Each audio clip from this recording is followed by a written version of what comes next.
आप सभी ने हाल ही में यूजीसी के बारे में सुना होगा, उसकी चर्चाएं सुनी होगी, उसके बारे में वीडियो देख रहे होंगे और उसके विरोध में हो रहे प्रदर्शन को भी देख रहे होंगे।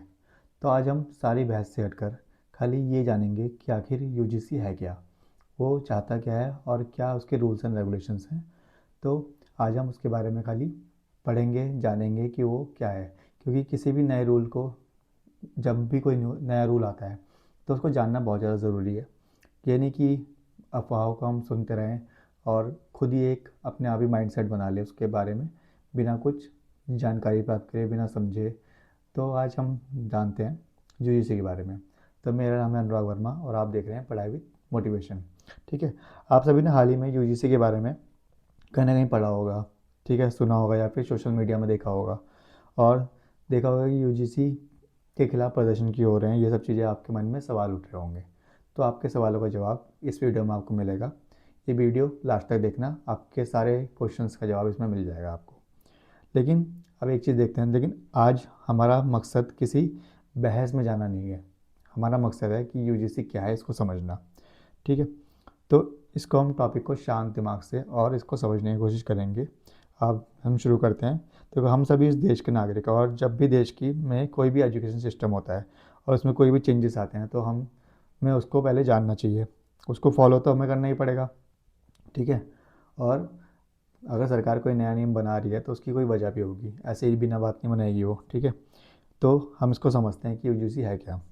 अब समझते हैं कि यूजीसी क्या है। यूजीसी का मतलब है यूनिवर्सिटी ग्रांट कमीशन। यूजीसी एक संस्था है जो देश के कॉलेज और यूनिवर्सिटीज़ को एक डायरेक्शन तय करती है उनके लिए। ठीक है, जिसमें उसके एजुकेशन से जुड़े रूल्स एंड रेगुलेशंस होते हैं और स्टैंडर्ड्स होते हैं। ठीक है, तो ये तो एक छोटी सी चीज़ होगी कि यूजीसी है क्या आगे।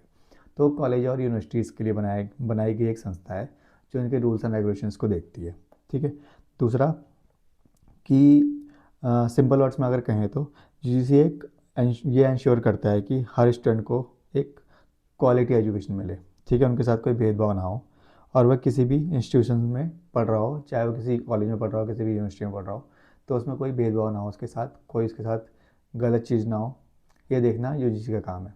ठीक है, तो ये खाली कॉलेज और यूनिवर्सिटी से जुड़ी हुई एक चीज़ है जिसको विरोध करके या फिर उसको बड़ा बना के, इशू बना के उसको एक अलग वे में ले जाया जा रहा है। लेकिन हम खाली उसको बारे में आज समझ रहे हैं। तो अभी यूजीसी को लेकर इतनी चर्चा क्यों हो रही है, यही आपके मन में ख्याल है, सवाल है ना। तो हाल ही में यूजीसी ने कुछ ऐसे गाइडलाइंस पर जोर दिया है जो एजुकेशन इंस्टीट्यूशन में इक्वल अपॉर्चुनिटी, सेफ्टी और डिस्क्रिमिनेशन अवेयरनेस से जुड़े हुए हैं। ये सब चीज़ें हैं उस यूजीसी कानून में।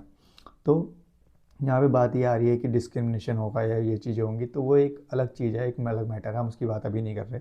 अभी हम सिर्फ इतनी बात करेंगे यूजीसी क्या है और क्या करा है उसने। तो यूजीसी का जो मेन उद्देश्य है, मेन मोटिव जो है वो है कि किसी भी स्टूडेंट के साथ उसकी बैकग्राउंड या पहचान के आधार पर कोई अन्याय ना हो। ठीक है, और हमारा एजुकेशनल एनवायरनमेंट सेफ बना रहे, यानी हमारे जो कॉलेज है, यूनिवर्सिटीज़ हैं, उसमें ऐसा भी कोई भेदभाव वाली भावना एक दूसरे के साथ ना आए, क्योंकि सारे स्टूडेंट्स एक बराबर होते हैं।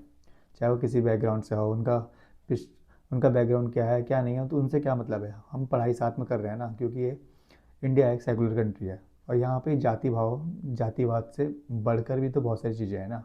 हम कॉलेज में पढ़ने जा रहे हैं, वहाँ पे भी अगर हम ये जातिवाद देखेंगे और ये सब देखेंगे तो फिर कॉलेज में पढ़ने का मतलब ही क्या रह गया, जैसे स्कूल में हमारे एजुकेशन का मतलब ही क्या रह गया। फिर तो एक पढ़ा लिखा और एक अनपढ़ आदमी में अंतर ही क्या रह गया, कोई भी अंतर नहीं रह गया, है ना। हम मंदिर जाते हैं या अपने किसी भी जगह पे जाते हैं तो वहाँ पे हम क्या ये सब देखेंगे कि हमारे साथ बगल में पूजा कौन कर रहा है या उसकी बैकवर्ड उसका क्लास क्या है, कौन सी क्लास का, ये सब तो नहीं देखेंगे ना। तो ये तुम्हारे माइंडसेट को दर्शाता है कि तुम क्या सोच रहे हो। जब तक तुम किसी को कुछ बोलोगे नहीं तो सामने से कोई रिएक्शन आएगा कैसे, है ना।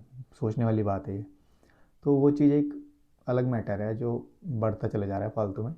एक नॉर्मल सी चीज़ है, इसको इतना हवा बनाने की कोई वैल्यू नहीं है। ठीक है, आगे बात करते हैं हम कि इससे स्टूडेंट्स पर क्या असर होगा, और ये बहुत बड़ा क्वेश्चन मार्क है। तो इसे समझते हैं अब हम कि स्टूडेंट्स पे क्या असर पड़ेगा इसका, है ना। तो इससे स्टूडेंट्स में अवेयरनेस होगी। ठीक है, राइट्स और रिस्पॉन्सिबिलिटी के बारे में वो समझ आएगी उनको, और पढ़ाई का जो वातावरण है वो और अधिक सुरक्षित बन जाएगा, लोग उनके लिए भी और बाकी सबके लिए भी। और आपस में मिलजुल के रहना ये सबसे अच्छी बात होती है। ठीक है, तुम अभी से वो चीज़ क्यों सोच रहे हो जो चीज़ होगी ही नहीं होगी, तुम उसके बारे में अभी से क्यों सोच रहे हो?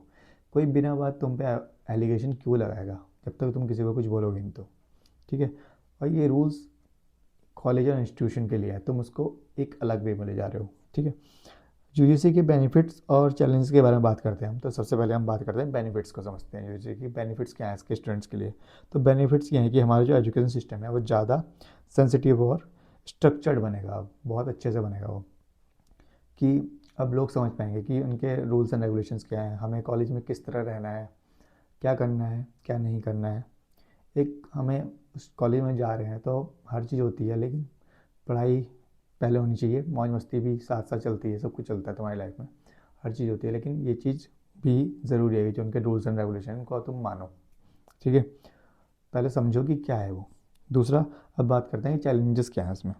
नए नियमों को समझने में थोड़ा समय लग सकता है, लेकिन हर सकारात्मक बदलाव धैर्य और हमारा, जब धैर्य रखोगे तुम सोचोगे तभी तो आएगा, ऐसे कैसे आएगा, जब समझोगे उसे तभी तो आएगा। तुम पहले ही उस पे के विवादों को देखने लग गए, उस पर बहस और विरोध को देखने लग गए, लेकिन जो चीज़ मेन है वो क्या है, सेफ्टी, ठीक है, और जो उनके रूल्स एंड रेगुलेशन को उनको फॉलो करना, ठीक है। कोई किसी ने रूल बनाए हैं तो वो कुछ सोच समझ के बनाता है, ऐसे थोड़ी ना बनाया जाता है कोई भी रूल।